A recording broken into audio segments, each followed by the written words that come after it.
Student. बच्चों, पिछली class में मैंने आपको भक्ति काव्य में कबीरदास जी का दोहा पढ़ाया था। आज हम पढ़ेंगे सूरदास जी के दोहे। इस सूरदास जी का के बारे में थोड़ा सा मैं बताऊंगी। पहले प्रसंग बता रही हूँ आपको। देखो, प्रस्तुत पद भक्त कवि सूरदास जी द्वारा रचित विनय शीर्षक पदों से लिया गया है। सूरदास जी की सारी इच्छाएं पूर्ण करने में समर्थ किसके भक्त थे सूरदास जी? श्री कृष्ण को छोड़कर किसी और का भजन ध्यान करना उचित नहीं समझते। यानी सूरदास जी श्री कृष्ण के भक्त थे और वो सूरदास जी जो है कृष्ण को छोड़कर किसी और का ध्यान और भजन करने वह उचित नहीं समझते। अब पहले मैं आपको भावार्थ बता रही हूँ। पहले हम पूरा सूरदास जी का जो दोहा है पूरा वो पढ़ेंगे। मेरो मन अनंत कहाँ सुख पावे, जैसे उड़ी जहाज को पंछी फिर जहाज पर आवे। देखो, यहाँ पर सूरदास जी क्या कह रहे हैं? सूरदास जी कहते हैं कि भगवान के भजन को छोड़कर किसी और प्रकार से मेरे मन को कैसे सुख मिल सकता है? कहा ना, मेरे मन अनंत कहाँ सुख पाए।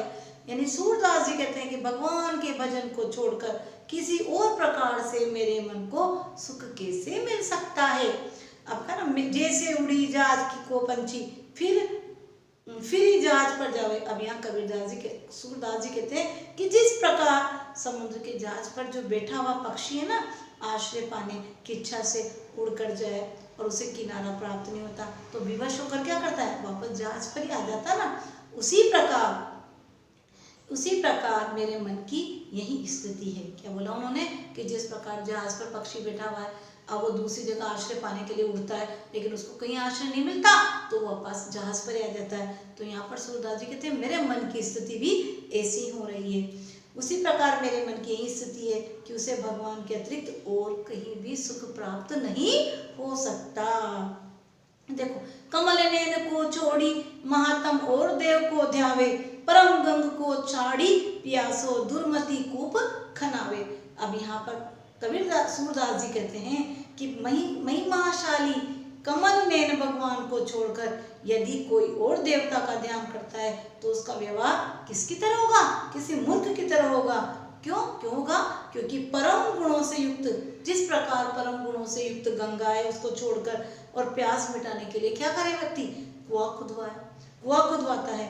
तो इसी प्रकार कमल नैन भगवान को छोड़कर अन्य का अगर कोई ध्यान करता है तो वह, इन्होंने कबीर सूरदास जी क्योंकि श्री कृष्ण के भक्त थे ना, तो उन्होंने कहा कि मुझे श्री कृष्ण के अलावा अन्य किसी देव का ध्यान लगाना मुझे अच्छा नहीं लगता, क्योंकि मुझे तो श्री कृष्ण की भक्ति करने में ही बड़ा आनंद आता है। सूरदास जी कहते हैं कि जिसने, अब देखो नेक्स्ट, जिहि मधुकर अंबुज रस चाख्यो क्यों करील पर भावे, सूरदास प्रभु कामधेनु तजी चेरी कौन देवाए। अब इस पंक्ति में सूरदास जी सॉरी कहते हैं कि जिस भौरे ने कमल के पराग का पान कर लिया हो, अर्थात उसका रस चख लिया हो, स्वाद चख लिया हो, तो वो करील के फल उसको थोड़ी भाएंगे, वो करील के फल उसको शोभा नहीं देंगे। क्योंकि करील के जो फल है यानी क्यों खाना चाहेगा? अर्थात जिसको भगवान की भक्ति में आनंद मिल गया हो वो अन्य किसी विधि से उसको आनंद प्राप्त नहीं होगा। अब यहाँ सूरदास जी ने बोला, सूरदास प्रभु कामधेनु तजी चेरी कौन दुहाए।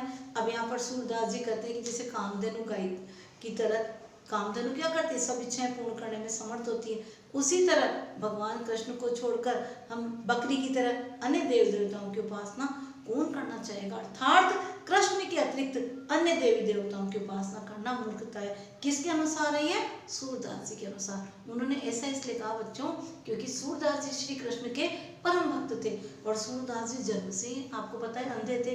तो अंधे थे लेकिन उनको क्या है, कृष्ण के असीम प्रेम था कृष्ण से, और कृष्ण को क्या मानते थे? अपना सखा मानते थे और कृष्ण की भक्ति में उन्होंने अपना जीवन व्यतीत कर दिया। तो उन्होंने कहा जिस प्रकार कामधेनु गाय है, अब कामधेनु गाय जो है पूर्ण इच्छाएं पूर्ण कर देती है, तो इसी प्रकार उन्होंने कहा कि जब कामधेनु गाय पूर्ण इच्छाएं पूरी करिए तो श्री कृष्ण भी इसी की तरह है।